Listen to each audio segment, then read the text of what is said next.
This small port town has so much history. As small as it is, it's played a major role in the formation of this country and every time period in this country. My name is Daniel Jones, and I am the cultural curator of the Cameron Art Museum.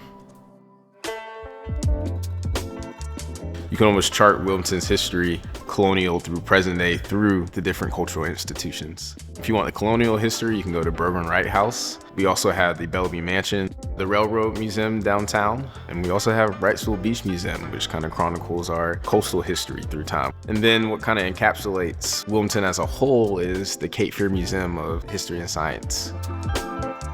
It's not a very common thing to see a museum of this size in a town with this type of population. I think people recognize how much of a gem it is because the moment you walk in these walls, you kind of get to see the world inside this small town.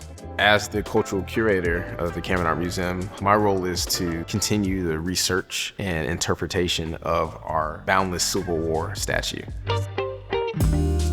Boundless is a permanent installation on our grounds commemorating the United States colored troops who fought on our grounds during the Civil War. It's casted from descendants of the USCT, so we're looking at the great-great-grandchildren of the men who fought here. We're also looking at USCT reenactors, who are our story keepers.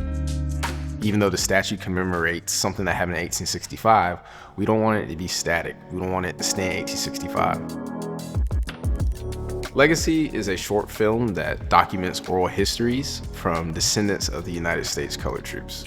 So we're talking to these great-great-grandchildren about who their ancestors are and what they did after the war. Most of these men survived, and they're the ones who create the communities we're living in today.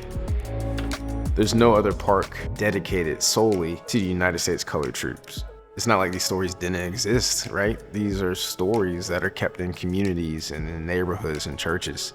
These are personal oral histories passed down from family member to family member. And that's what that space serves as.